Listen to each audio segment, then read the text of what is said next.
almost like a fireside chat. I just want to be able to talk to you for just a short time about how to no longer be stuck. I don't know if you've ever felt like that. I've felt like that many times in life where I just felt stuck. I felt like, Start over. Get ready. Go ahead. hey everybody, this is Cornelius Lindsay. And if you're joining me right now, that's because you're joining me for I'm calling this just a short chat. I just want to be able to talk to you about what it means to not be stuck. I don't know if you ever felt that way in your life. Many times in my life, I just felt like I was just in one position of life and I just was not moving forward. And I was trying to figure out how I was going to move forward. I was trying to progress forward. And you know what? I just wasn't able to do that. Over the years, I've been able to help, I would believe to say, thousands of people really transition to go from the place they were in life to the place where they wanted to go. And for all of those individuals, that destination was different. But I've sat down and I've taken time to really think about all of those individuals and think about some of the things that I've heard over the years that they needed to hear. And I was asking them the question, what was that one thing that was keeping you stuck in life? And so I've taken what I believe to be the top three things. Now, you may hear these top three things and think, well, I think it may be something else. And I'm definitely not saying that all these things are one, but I am saying for the individuals I've had an opportunity to sit down with, these are the top three things that I've seen have been the biggest reasons why people have been stuck in life. I want to say this. Success is not the accumulation of many things. Success, in my definition, is obedience to God in all things. I believe that nations are waiting on your obedience. I don't believe that any born again person or anybody in particular would argue with that statement. I believe that every action we take in life, every act of obedience, that somebody's on the other side of it and somebody else will benefit from it. Oftentimes, we don't see the benefit of what somebody else is going to have from our actions because maybe we don't see it. Maybe we haven't encountered it. But I am telling you from my own experience in life that every act of obedience is going to affect somebody. And in the reverse, every act of disobedience is going to also affect somebody. But I want to jump into this. And before I show you how to get unstuck, I want to tell you why the top three reasons why I believe people are stuck. Hear me out here. The first reason is that I believe that people are stuck because they're stuck in the past.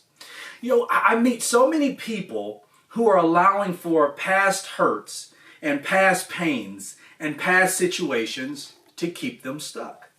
Yeah, you heard that right. Everything they've gone through is still affecting them in their present day life. And because they're being affected in their present day living, they're not able to move forward. They cannot see beyond the pain that is in front of them in their present. And right now they're stuck in their past. I don't care who you are. I don't care what you've done.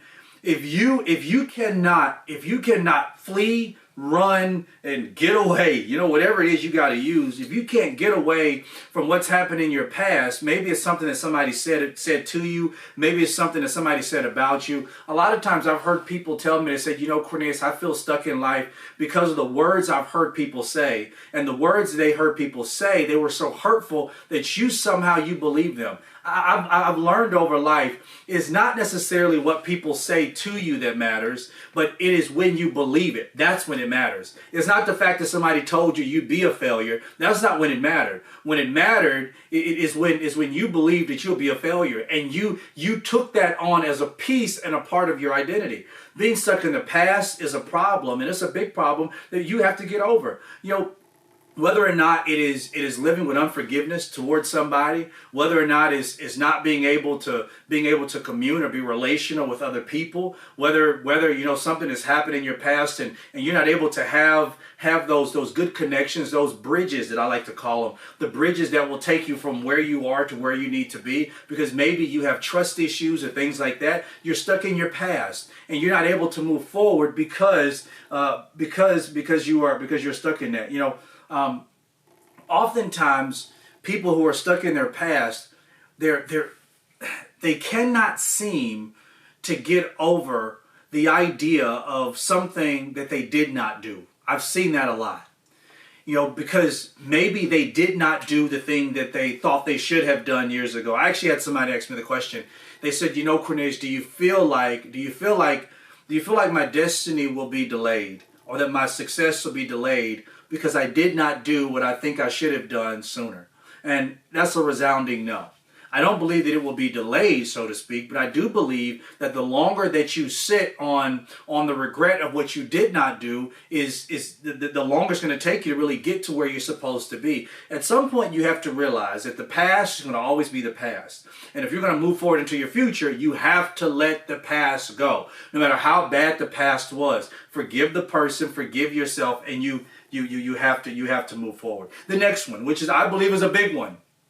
The next one is that I believe that some people are just unaware of the changes that they need to make in order to move forward. There are certain changes that you need to make in order to move forward. The biggest thing that I see when I talk about change is this. Oftentimes, people want to see a change. They want to see a change, in the exterior, when they don't realize that the real change that needs to be made is internal. You want external change. You want something to change about what you're going to do. You want something to change about the job. You want the job to change. You want the car to change. You want the house to change. You want the situation to change. But in actuality, the real change, the real power is not going to come from the external change. It's going to come from the internal change. And most people are looking for the wrong type of change. Most people think that I'm stuck in my life right now because of the job I have. Well, you know what? That's a possibility, but that's not the full story. I don't believe that is the full scope of the change that's needed. The change is not so much of the job you have, it's your perspective while you're on the job. It's the change that needs to happen it's that internal thing that you need to work out for yourself. People want this external thing to happen. But I'm telling you, the real change that has to take place in your life has to happen within you. For some reason, we run to what's comfortable. And I believe that comfort is a thief of creativity. Comfort stifles creativity. Comfort kills creativity. And if you want to truly be successful, if you want to truly be creative, if you want to truly just be obedient and do everything that God has put in you to do, then that means that you're going to have to be uncomfortable. You have to risk. You got to risk the opportunity of being uncomfortable, even for a season. Comfort is something that if you're not careful, you'll find yourself in for a season. You'll find yourself in for a time, and you'll start to think that the comfort that you're in is the destination you need to get to, which in actuality, I've seen it where people have went and built houses in a place that they were never supposed to live in. And I'm not talking about that. Literally. I'm talking about it figuratively, meaning that you just got to a comfortable place in life, and all of a sudden you just said, well, you know what? I'm gonna just stay here because it's comfortable right now. But you're looking at the situation or the season that you're in right now, and I'm telling you something that if you really want to come alive and be the creative person that you need to be, then you're going to have to be uncomfortable. Most of my creative friends, and I wouldn't even say most of them, and all of my friends are creative, but I would say all of my really, really, really, really, really creative friends, it's almost as if they live in a place of chaos.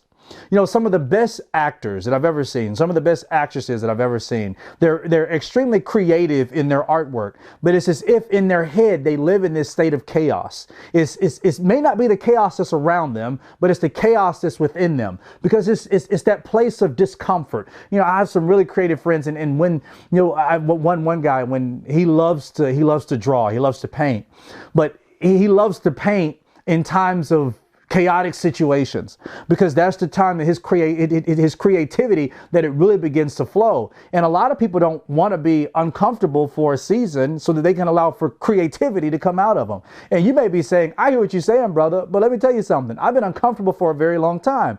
Well, that takes me back to you being stuck in the past, that maybe you've been still looking at the past issues and past things, but you haven't gotten over that. Then it takes me to the other thing, and that is you're still looking for your situation to change, which in actuality, the situation will not change until you change. One thing you do not want to do is you do not want to inherit something that may be a good thing, but you're not prepared and you're not mature enough to handle it. That's one of the worst things that could ever happen.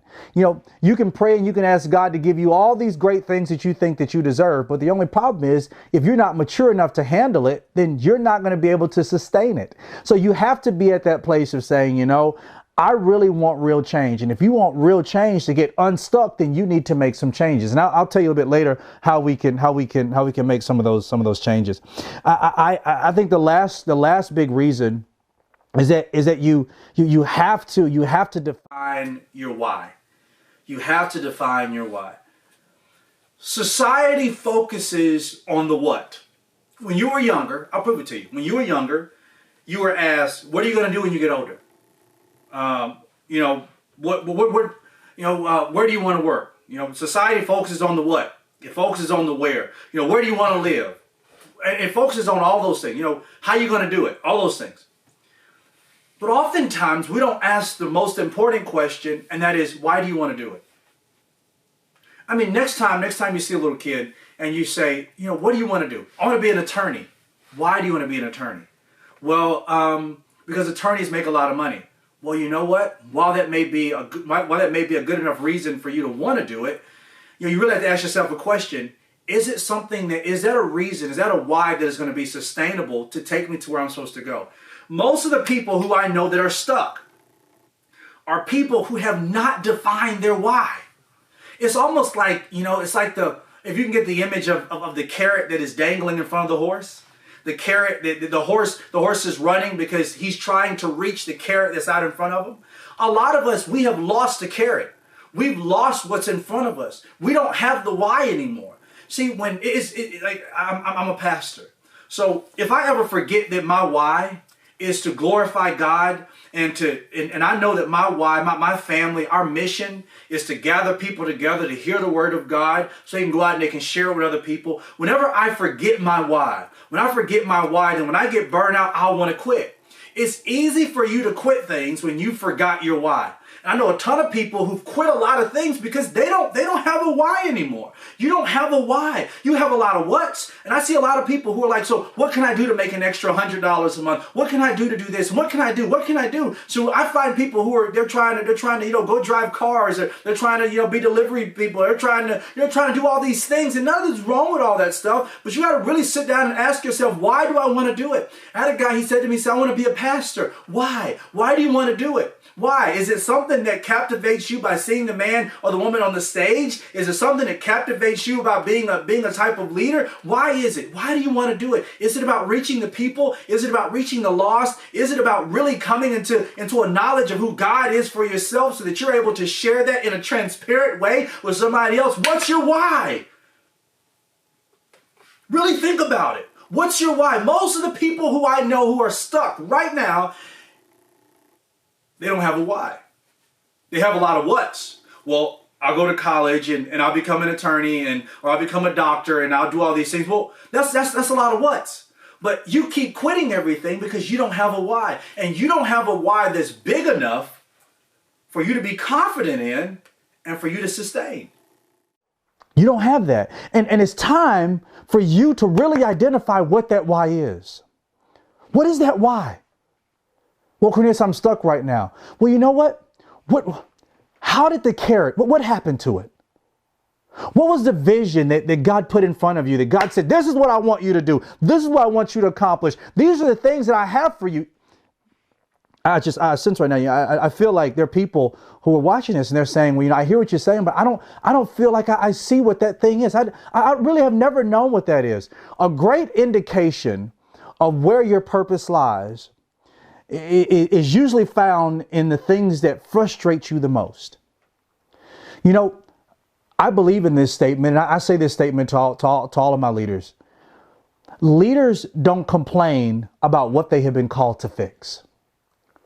When I start complaining about something and it becomes a frustration to me, then I got to ask myself a question. Cornelius, while you're complaining about this, have you been called to fix it? If you haven't been called to fix it, then stop talking about it. You're complaining about something. If you're not called to fix it, if you're not called to fix this thing, and all you're doing is complaining about it, then you're helping the problem.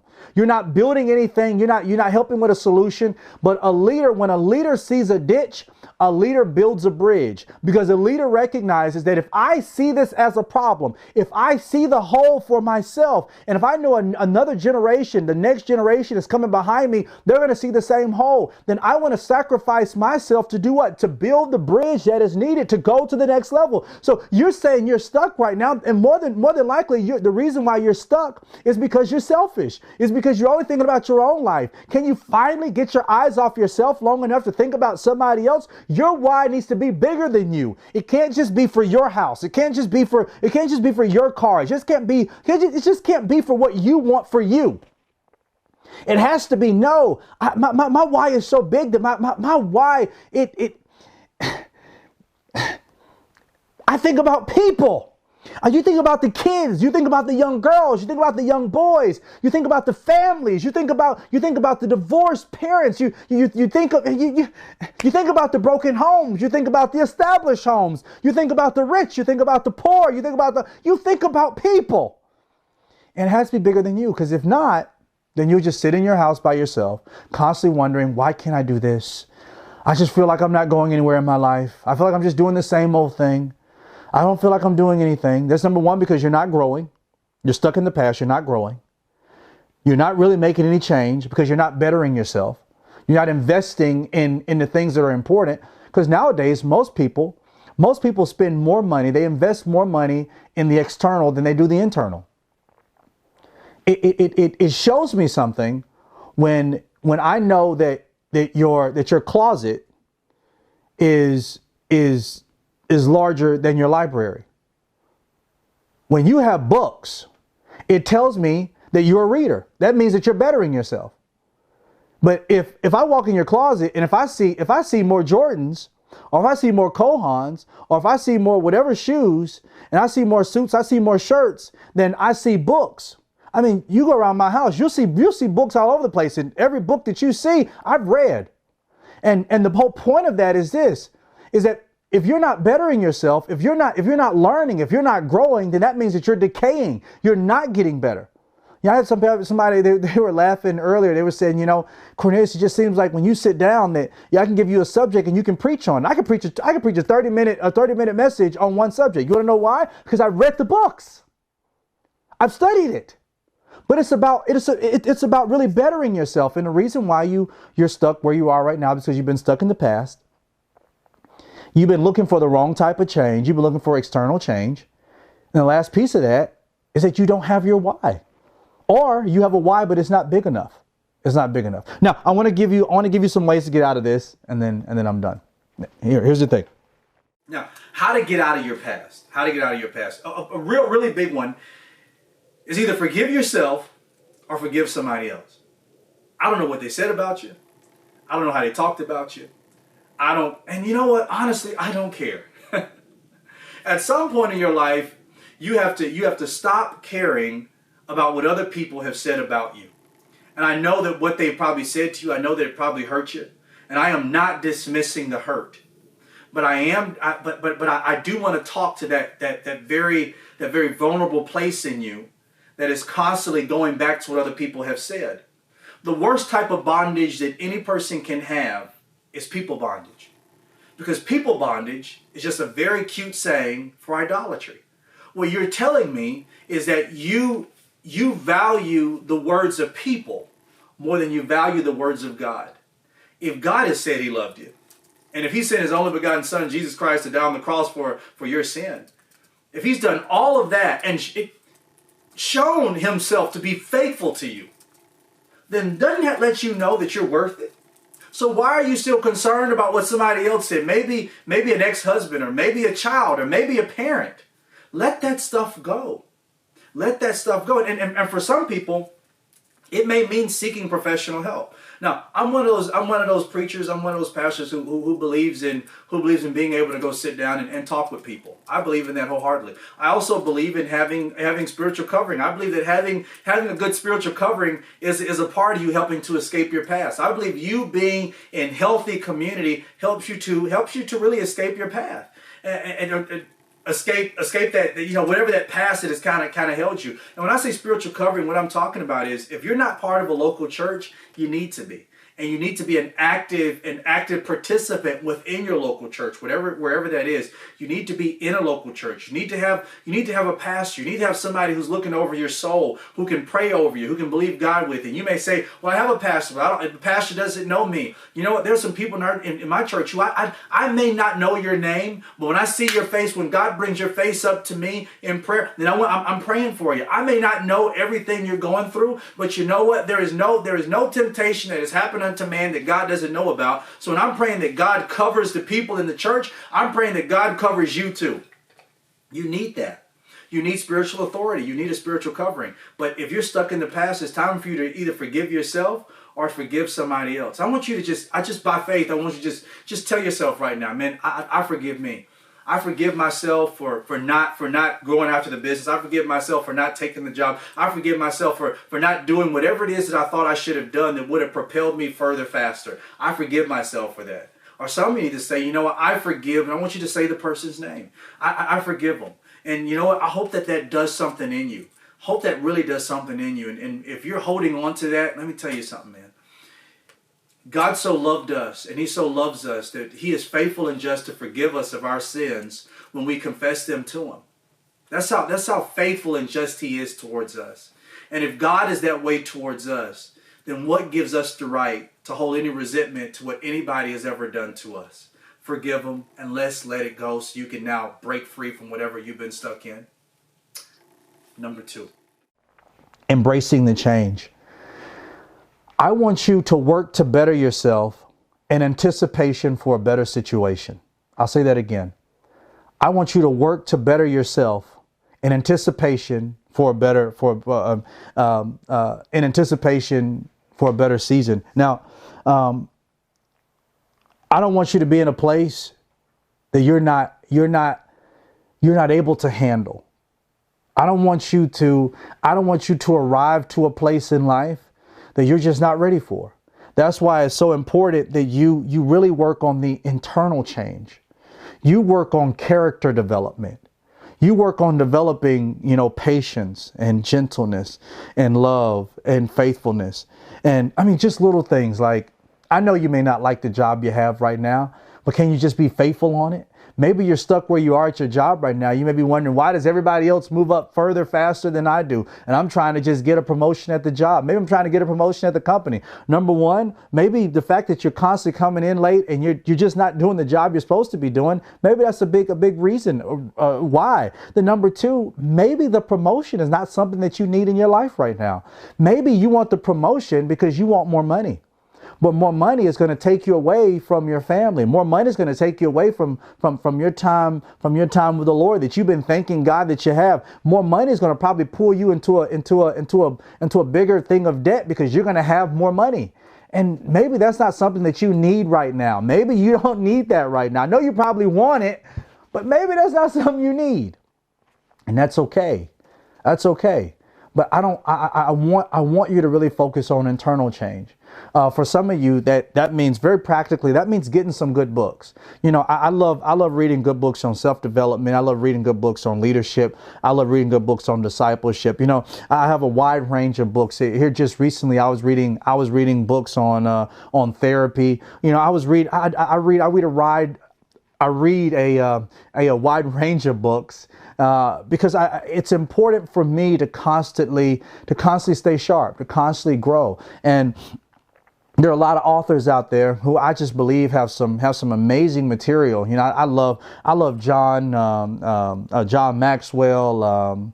I'm drawing blanks here, but yeah, it's so many great books I've had an opportunity to read, and for those individuals who are going to join me, and I'm going to be talking about this later on, but those individuals who are going to be joining me in my success school, I want to share my books with you. I want to be able to share some of the books that I've read that have really helped me to move further, faster in my life. I believe that the thing that slows people down the most is ignorance. You just don't know. And I believe that this statement is true. If you ever want to hide anything from somebody, just put it in a book, because most people don't read. Nowadays we have to make things shorter because people's attention span is not that long. People come to me and they'll say, on social media, you write long posts. And I think, newspaper articles are longer than this. But I want to be able to give you something so that you can take something back with you. You can learn it. And they say, well, I would read it, but it's just way too long. We don't have time anymore to learn. That's a sad truth. We don't have time anymore to learn. Nowadays, as a pastor, if I'm preaching longer than 25 minutes, people don't want to listen. Our sermons are getting shorter. We don't have time to explain anything anymore. Now it's like, get me in, get me out, give me a popcorn message, let me leave. We don't have time to learn anymore. And that's a problem. That's a big problem. That's a big problem. But it's time for you to say, you know what? I have to exit that race that I've been in, and I really have to better myself. I also want you to realize that creativity is found in discomfort. It's found in it. So part of the change that you're looking for is not to change your situation per se. And some of you may be, but it's not really to change your situation. It's to become creative inside the situation that you're in, because that's what's going to help you with your character. I'm telling you something. I know what it's like to be on food stamps, because I've been on food stamps. I've had to swipe an EBT card. I know what that's like. And I know what it's like to have to be creative when you don't have food, in the fridge. I've been there. I know what it's like. I know what it's like to have to drive around believing God that you have enough gas to get you to a gas station where you really don't have the money to pay for it. I know what that's like. I know what it's like to endure so many different hardships in life. But you know what? I'm thankful for each and every one of them, because it taught me to be creative. It taught me to be able to trust God and have faith when I didn't have money. And then I learned that my greatest currency wasn't my dollar bill, but it was my faith. Because what I couldn't buy with my money, that God was able to supply to me because I had faith. And I'm telling you, you may be in an uncomfortable place right now, but that is not the time for you to quit. That's not the time for you to give up. It's the time for you to be creative, which leads me into the last piece. And that is to find your why. To figure out why. Why do I even want to be unstuck? Why? Really ask yourself, is my life just for me? Really ask yourself, am I living for somebody else? Is this bigger than me? Am I looking to bring about a type of change that will impact generations to come? Am I looking to build a legacy that's going to impact generations to come?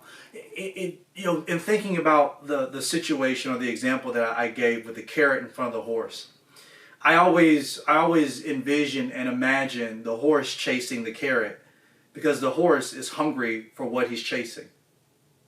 And I pray that whatever you are chasing after, you stay hungry for.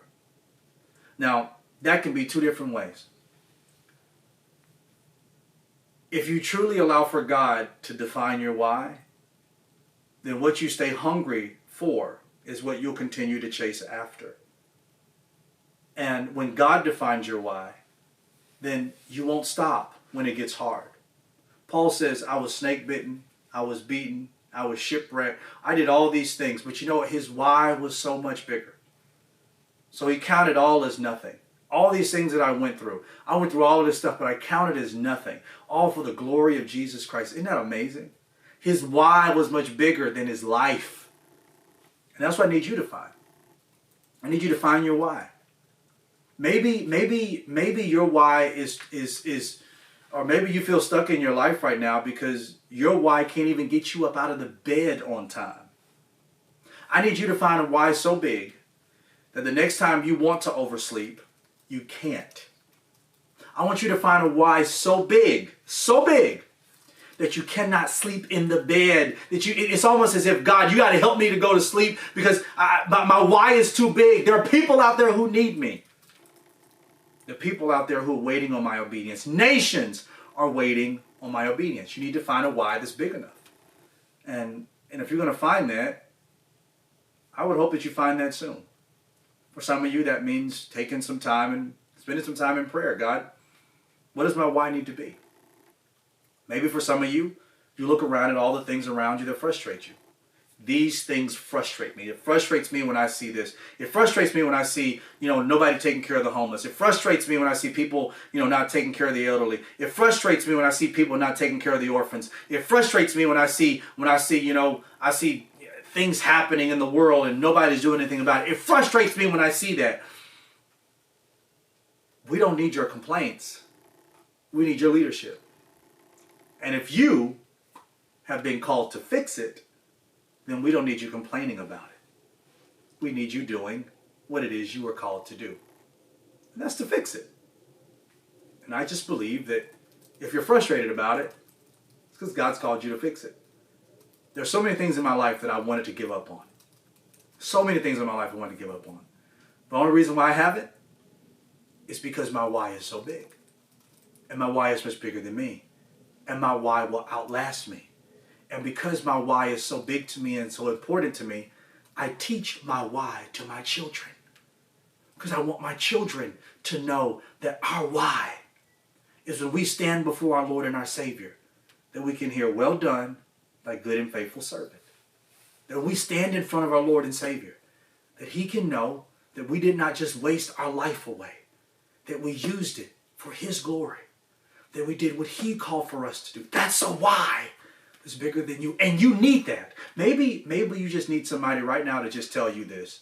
And if I'm the first person to tell you, if I'm the only person to have told you, and maybe I'm the person who's told you this in a long time, and maybe you haven't heard this, maybe it's your first time hearing this, maybe you've heard this many times, and maybe this may be the first time that you may believe it, but I believe in you. And I believe that you can have a why that is bigger than you. It has to be bigger than you. Now, I want to ask you this. This is very important to me, so I want to make sure that you lean in on this. If you want to go to the next level, I really want to ask you, do you want to take that next step? Do you want to take that next step? I've thought long and hard on, God, what can I do to be able to provide something so that people who just feel stuck in life could find the solutions that they need to take them from where they are to where they want to be. I believe that people should be successful. And again, that's not saying that people have to accumulate a lot of things. I believe that some of the most well-known people in heaven are going to be people who we maybe didn't know about on earth because they were obedient to God in all things. And I believe that's what defines our success. It doesn't matter what we have. It doesn't matter who we have, except having Him. But it burdens me when I see people who are stuck in a place for 10, 20 years. And this is the place they want to go to. They're frustrated. If you want to frustrate a man or a woman, tell them you have potential, but never show them how to reach it. You know how frustrating it is to know I have potential? I can sing, but I don't know how to start.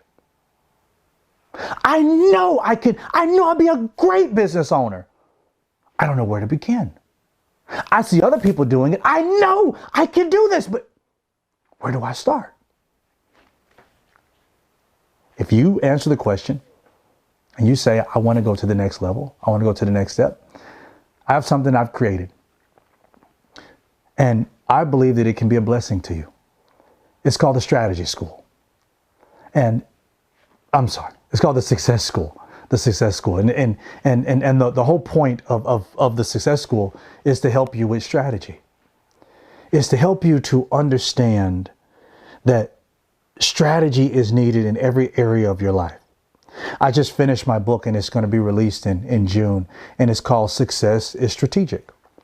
The whole point of the book is to help people to understand the point of being strategic to reaching the goals that they want. These are things that I did, like creating a personal identity statement, creating a vision statement, creating a mission statement. And as a man, I believe it's so important to do that, because when I create a vision statement, I want to be able to take this to my wife. I want my wife to say, here's my vision statement, here's your vision statement. Let's bring these two together so we can have one vision for our family. We can build a legacy on one vision. It's not enough that you just have a family crest. What is the vision of your household? Where are you going? What's the mission? How are you going to get there? How are you going to tell your kids, where are we going? What does your last name mean when you die? Are you just leaving behind debt? Are you just leaving behind dreams and goals? Are you just leaving behind a business? Are you just leaving behind a bank account? Are you leaving behind a legacy? You're leaving behind a vision that is big enough that even when you die, your children say, I'll pick it up from here. So this is something I'm offering to you. If you want to take that next step, I'd love for you to be a part of it. And this is for men, and it's also for women. There's a link that's down in the description. You can find that link there. I would encourage you to take some time. Think about it. Go on. There's some things I'm going to offer on there for you. Like not only do I have my book, Success is Strategic, but I also have a workbook that will accompany it. And I'm also creating a membership organization, a member organization, where I want to be able to take people. I want to be able to invite them to come sit down at certain luncheons, and I want to talk out business plans. I want to talk out some things that people are doing. I want to talk out. I believe that I'm anointed to help people strategize. I just believe that. I like to sit down. I like to listen to different ideas, and I want to be able to know, okay, this is what your family is doing now. You know what? That's a good idea, but have you thought about it like this? And what if you did this? And yeah, you can make the move, but what if you made the move in 8 months instead of making it in 6? So I want to be able to help you strategize to come to the place in life where you are. And I believe, or really go to the place in life where you really want to be. So again, you can click the link and it's down below. I pray that you take some time, really think about it, go through it. It's going to be an amazing time. Everything that you need is going to be smack dab right there in front of you. I guarantee it. It's a great value. I would love to have you a part of the school. Just the curriculum itself that I'll be running is going to be enough for you. The curriculum is going to be amazing. But you take the time and really think about it. I'm praying God's best for you, and whatever you do, I'm praying that you just get out of what you're in right now. And I pray that everything that you have ever thought you could have done, that you really just man, you finally get the confidence and the courage enough to do that. So I'm blessing you right now. Now I am going to take some questions. So I pray that you're still kind of with me here. I do want to take some questions. Let me see. So the first question I have here is, how do we gain maturity for the things that we want? I believe that pressure, applied pressure, is what helps us to grow in the areas where we need to grow the most. Applied pressure. I don't know what comes out of you until the right pressure has been applied to you. You know what I'm talking about? It's almost like, when I'm brushing my teeth, the idea is that with the toothpaste, you're supposed to press it from the bottom. And when you press it from the bottom, you're constantly pressing it upwards. And that's supposed to allow for you to be more effective in how you use the toothpaste. But if I didn't know how to use the toothpaste tube, then I can look at it and nothing's going to come out. I can talk to it, but nothing's going to come out. I can keep the top on it and slam it on the ground. Nothing's going to come out. But when I apply pressure to it, then something comes out of it. And when you're in a place where you're uncomfortable, a place of discomfort is going to be that place is going to help you to develop the maturity that you really need in your life. So what I'm really believing that you're going to do, if you want to be mature in these areas, that means that you kind of need to be in uncomfortable places, because that's the place where you need to grow. Believe it or not, I believe that David, who later became King David in the Bible, I believe that David needed the lion, David needed the bear, and David needed David needed Goliath, because those were three different things that helped him to mature. I believe that David also needed the cave. You know, David, the warrior on the battlefield, and the man that the Bible says that David was a man after God's own heart. That man was made in a cave. And I want you to really understand that and really get that. The next one is, this is from Esther. And Esther asked, how do you not become discouraged when others don't believe in you or disregard what you know God has called you to do to help yourself and people? Let me tell you something, Esther. Listen to me now. Come forward to the screen. Listen to me. Listen to me. Listen to me, Esther. Okay? Listen to me. In the beginning, they'll question why you do it. But sooner or later, if you stay faithful, they'll come to you because they'll want to be a part of what you've done. I know that because I've lived it. I've lived it. When I dropped out of college, I had an advisor told me that I should drop all this God stuff. I believe I heard from God to leave. She said, you should drop all this God stuff. Drop all this God stuff. She said, you know, what's your plan? What's your plan B, Cornelius? What is your plan B? What's your plan C? What's your plan D? And my response to her was that I don't need a contingency plan for failure. Because with God, I don't believe I can fail.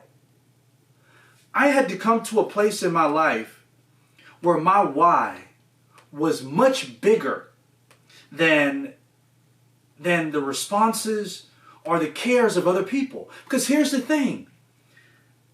I had to realize that I was being called to lead the very people who didn't believe in me. And then here's the other thing. The people who are the closest to you, they won't see the true potential that is in you. That's unfortunate, but they won't see it. Even Jesus said, the prophet, he's not even honored in his own town. He's not even honored in his own country. You know, Jesus is like, oh, that's Jesus. Oh, that's Jesus. No, that's not Jesus. That's Mary's boy. That's how people treat you when you know him. Oh, I know him. Because people get so familiar with you, and they're like, oh, so now you think that you're going to be a great preacher. Oh, now you're going to think you're going to be a speaker. Oh, you think you can write a book. Oh, look, she wrote a little book. Look at Esther. Esther thinks she can do it. Oh, Esther thinks she's called by God. And some of your greatest supporters in the beginning will come from people you don't know. But here's the thing. Be cautious. Don't ever push the people away who still don't believe in you. Because one day they will come back to you and they will say, I'm so glad you did what you did, because you helped me along the way. So Esther, I love you, and I'm telling you that you don't need their affirmation when you already have God's confirmation. Be strong in him. Aaliyah asked, how do you stay motivated to the vision? It's the why. It's the why. If you know the vision, then, and if you already know what the vision is, that's the hardest part, to be honest with you. The next thing is just having a big enough why. If the vision is in front of me, that I got to have a why. You know, my wife and I, we talk about this a lot. For the first 2 years of our marriage, it was just pure hell. We had to always look at the vision statement in our house. This is the vision of the Lindsay household. This is the mission statement of the Lindsay household. And it was because we kept looking at that kept showing us our why. And it kept letting us know, oh, this is why we're going to do it. This is why we're not going to fail. This is why we're going to keep going. This is why we have to stay married. This is why we have to keep loving each other. This is why. And now we look up and now we see a ministry that's able to touch nations that we've never stepped foot on. Where we're able to see 3 beautiful children. We're able to see a church. We're able to see businesses that now employ people so they can be able to help their families. We're able to see different things now. A vision that we once wanted to give up on. But we said, no, our why is too big. And there are way too many people who are counting on us. And although we want to quit, if we quit now because we're tired, if we quit now because we want to, if we quit now because it's hard, then we're not just quitting on ourselves. we're quitting on them too. So Aaliyah, don't quit. Let your vision be bigger than you. Let it outweigh and outlast your feelings. Now, if this has helped you in any way, I'm just going to ask you to take the time and sign up. Make sure that you click the link that's down in the description section. Just click that link. I would love for you to join, to be a part of the school. It's going to be an amazing time. And for all the students who's going to join me, it's going to be an amazing experience. Again, my only desire is to help you to get from where you are to where you want to be. I can't wait to join you again sometime soon. God bless you.